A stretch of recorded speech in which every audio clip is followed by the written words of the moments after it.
ngaji itu harus ngaji kesadaran, harus implementatif.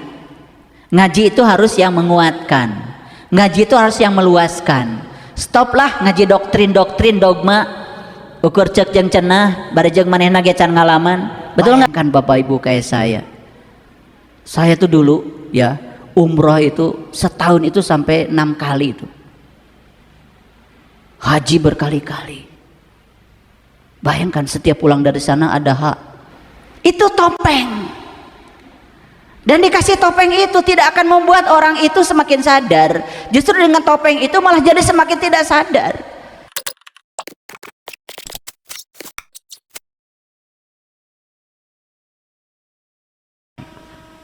Ya, yuk kudu mahi.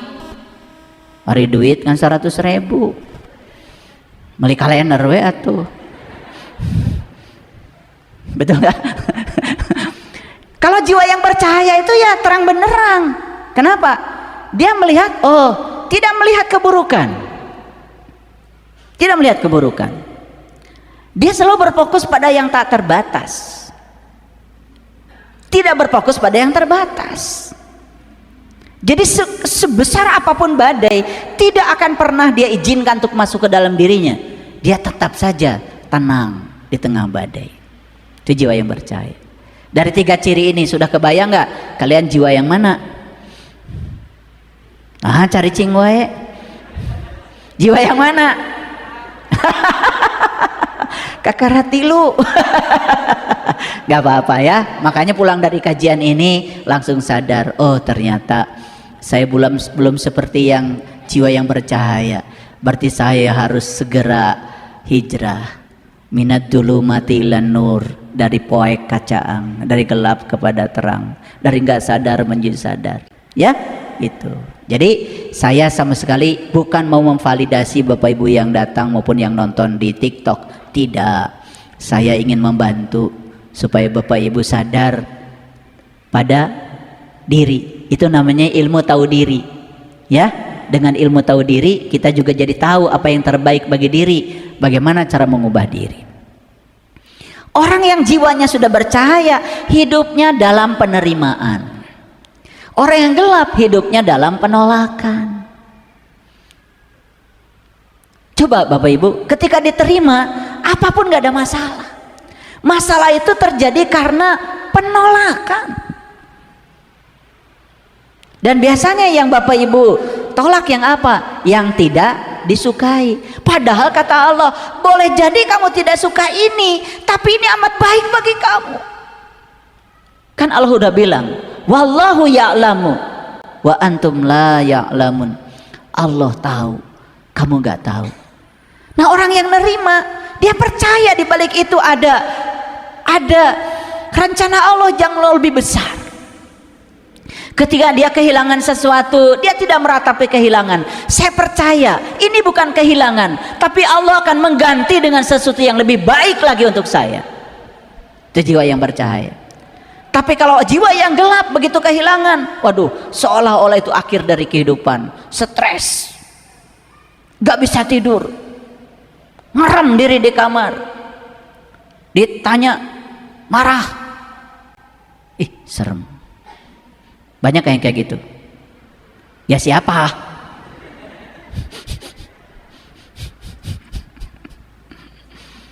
Hidup dalam penerimaan, apapun diterima.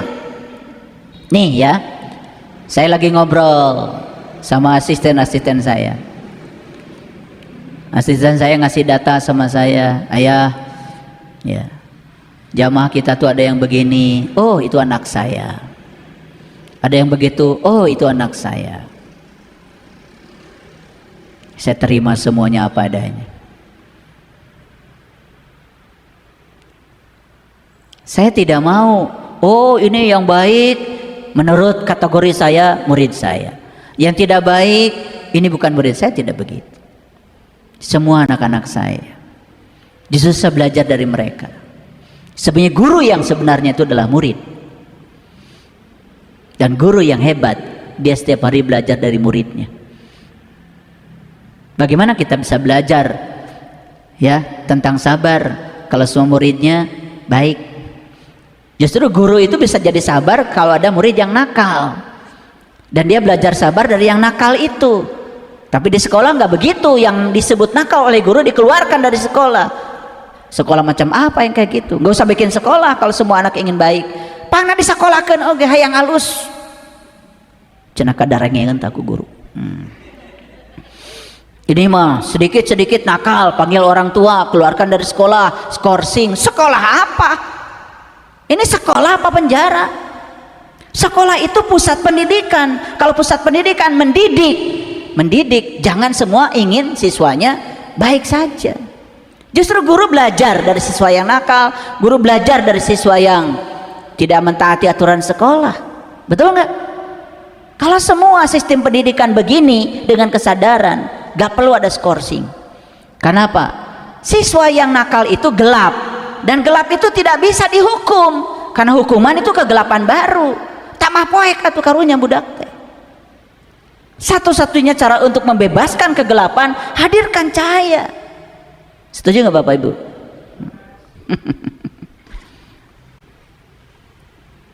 Jadi hidup dengan penerimaan, tidak ada penolakan. Sudah ya, takdirnya harus berpasangan dengan si A, ya terima.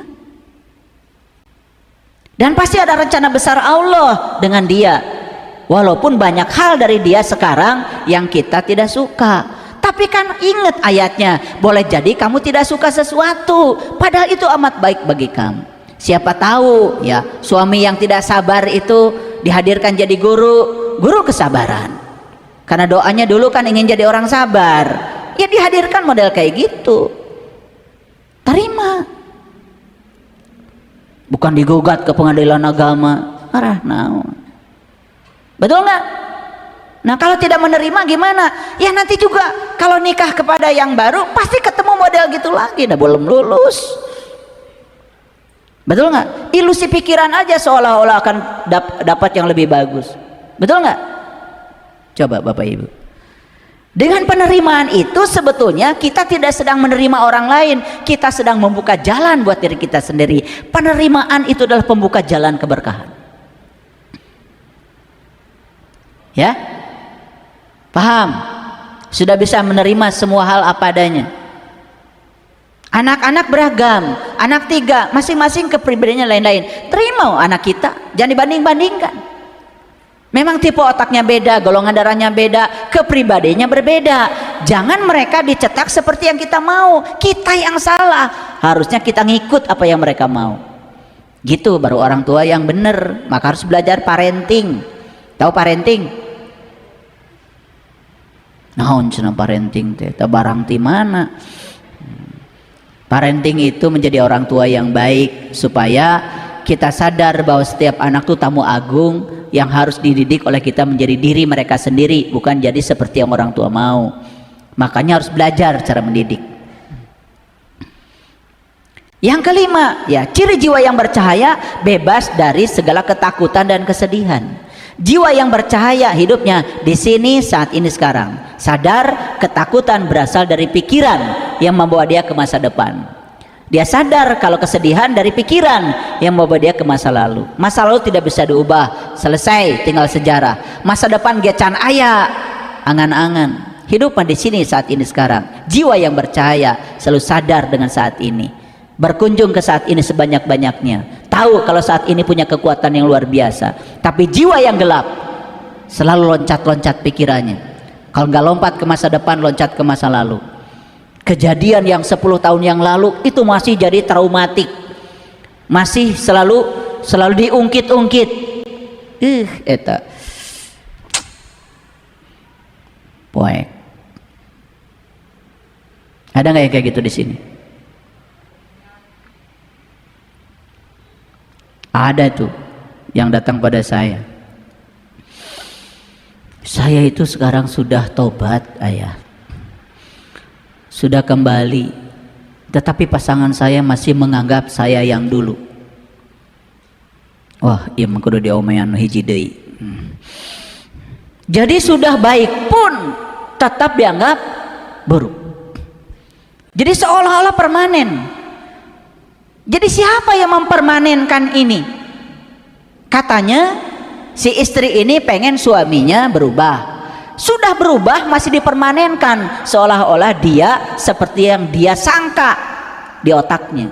Dia sedang menciptakan doa, seolah-olah suaminya tidak boleh berubah. Itu paradoks kehidupan, itu kebodohan Bapak Ibu. Padahal orang jahat hari ini masih punya masa depan. Bahkan orang yang baik dan suci hari ini mungkin juga pernah punya masa lalu. Orang itu bisa berubah karena perubahan itu hukum alam. Kalau sudah berubah, sudah, jangan diungkit-ungkit lagi. Katanya pengen damai. Nih sebelah sini nih, pengen nyubit saya. Paham ya? Nanti dengerin lagi kajian ini ya. Pokoknya mulai sekarang hidup di mana? Di sini, saat ini, sekarang. Paham ya? Ya. Kalau hidupnya selalu terlempar ke masa lalu dan masa depan, berarti jiwanya masih gelap. Udah 5 aja dulu. Coba dari nomor 1 sampai nomor 5. Sudah bisa nggak ngukur jiwa saya bercahaya apa poek? Hah? Poek? Tuh. Sebelum ngaji mah mau dipercaya diri, betul nggak? Seolah-olah sudah bercahaya, pahalanya banyak. Karena dandanya sudah kayak gini, ya. Jiwa bercahaya dan jiwa gelap tidak bisa ya ditipu oleh dandangan luar. Gak bisa. Aslinya pasti akan kelihatan. Ya, oke. Ini masih berani nih saya lanjutkan. Oke. Saya tanya dulu. Nah, jiwa yang bercahaya selalu fokus pada apa yang bisa dikendalikan. Kalau jiwa yang gelap ingin mengendalikan semuanya. Coba lihat, jiwa yang gelap itu lelah, ingin mengendalikan semuanya. Ingin mengendalikan pasangan, mengendalikan anak, mengendalikan bawahan, mengendalikan semua orang. Lihat saya sekarang lagi. Semua orang yang sekarang masih punya hasrat ingin mengendalikan semuanya, dan semua yang di luar harus seperti yang dia mau. Dan kalau dia tidak seperti yang dia mau, maka dia akan marah, kecewa. Itu jiwa yang gelap. Tapi jiwa yang terang, yang sudah bercahaya, dia tidak berusaha mengendalikan orang lain. Dia sadar yang bisa dikendalikan cuma pikiran saya, perasaan saya, dan sikap saya. Saya fokus saja pada diri saya. Apapun yang orang lain, apapun kejadian yang terjadi luar, saya kendalikan pikiran saya tentang kejadian itu. Apapun yang terjadi di luar, saya kendalikan sikap saya terhadap kejadian itu. Apapun yang kejadian di luar, saya kendalikan perasaan saya terhadap kejadian itu. Dia jaga, dia punya benteng untuk menjaga pikirannya, perasaannya, dan sikapnya supaya dia tetap damai. Sudah begitu belum?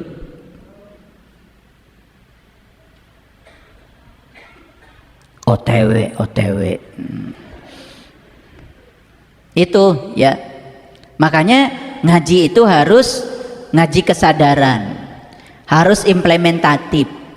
Ngaji itu harus yang menguatkan. Ngaji itu harus yang meluaskan. Stoplah ngaji doktrin dogma. Ukur cek jeung cenah, barejeng manehna ge can ngalaman. Betul nggak? Tong percaya yang begitu. Karena percaya itu perlu bukti, Bapak Ibu. Ya. Saya mau nanya sekali lagi. Sudah bisa fokus pada apa yang bisa dikendalikan? Mulai sekarang sudah. Yang tidak bisa dikendalikan, biarkan. Kalau kita mencoba mengendalikan yang tidak bisa dikendalikan, capek, lelah, hanya akan membuat kita sakit. 7. Jiwa yang bercahaya hidupnya dengan panggilan kesadaran. Jadi yang mengendalikan dia itu adalah kesadaran, bukan pikiran, bukan perasaan. Kesadaran sudah menjadi pengamat bagi pikiran dan perasaan. Dia sadar kalau dirinya bukan pikiran, dia sadar kalau dirinya bukan perasaan, dia sadar kalau dirinya bukan tubuh. Saya bukan itu semua. Saya bukan awan putih, saya bukan awan hitam, saya adalah langit biru. Langit biru, lihat. Dia menerima awan putih, awan hitam datang silih berganti. Saya bukan ombak, tapi saya adalah lautan dalam yang tenang. Gitu.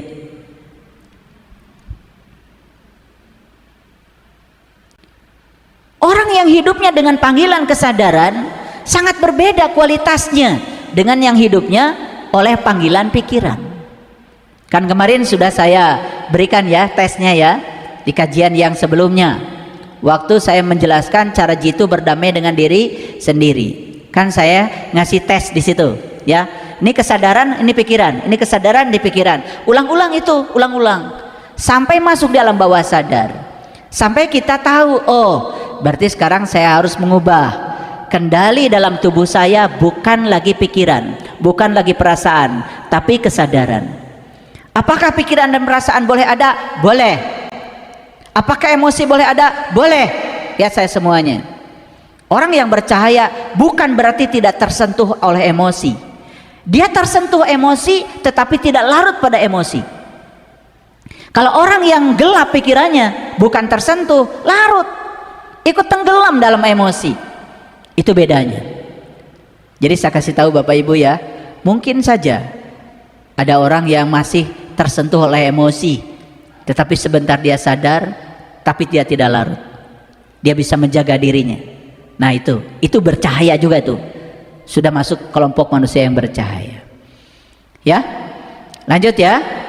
Yang kedelapan, jiwa yang sudah bercahaya lepas dari identitas palsu. Dia tidak butuh lagi topeng. Topeng sosial tuh Bapak Ibu banyak wujudnya, banyak. Ya, kadang-kadang kita ingin disebut orang kaya, orang sukses, betul nggak? Pakai gelar ini, gelar itu, kan banyak tuh gelar-gelar. Bahkan gelar yang harusnya di kampus dibawa-bawa lagi ke masyarakat, betul nggak? Di masjid aja masih pakai gelar, betul nggak? Kalau nggak pakai gelar nggak jadi tuh khutbah.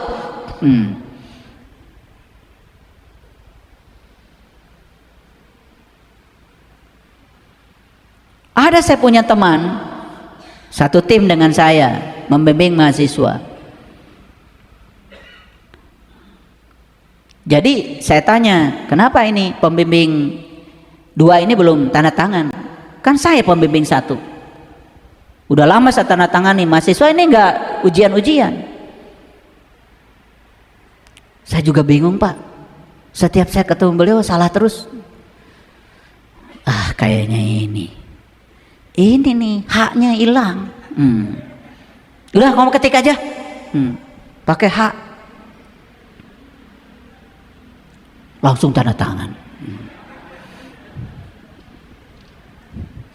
Jadi masalahnya bukan di konten skripsi, itu hak. Bayangkan Bapak Ibu kayak saya tuh dulu ya umroh itu setahun itu sampai 6 kali itu, haji berkali-kali.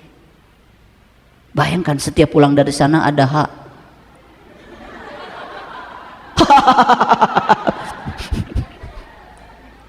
Gelarnya dia begitu, betul nggak? Itu topeng, dan dikasih topeng itu tidak akan membuat orang itu semakin sadar. Justru dengan topeng itu malah jadi semakin tidak sadar, merasa diri siapa, lo tidak introspeksi diri, takut kehilangan topeng sosial. Nah, orang yang masih gelap masih butuh yang gitu-gitu. Tapi orang yang sudah selesai dengan diri sendiri, dia tidak menggunakan identitas itu lagi. Identitasnya cuma satu. Bagaimana orang lain ngasih gelar sama saya kalau saya adalah orang baik. Dan gelar dari masyarakat tidak ada sertifikatnya. Kalau gelar dari universitas itu ada sertifikatnya. Kalau masih butuh sertifikat, masih butuh kertas untuk identitas diri, itu tandanya jiwa masih gelap. Harusnya sudah bebas dari gitu-gitu. Hati-hati Bapak Ibu, topeng sosial itu malah justru membuat kita tidak jujur pada diri sendiri.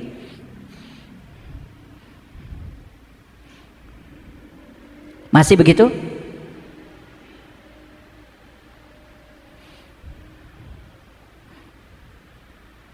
Ciri orang yang sudah bercahaya, dia hidupnya menjadi sumber cahaya. Sudah tidak mencari cahaya, dia menjadi sumber cahaya. Ciri orang yang masih dalam kegelapan jiwanya, dia menjadi sumber kegelapan bagi siapapun.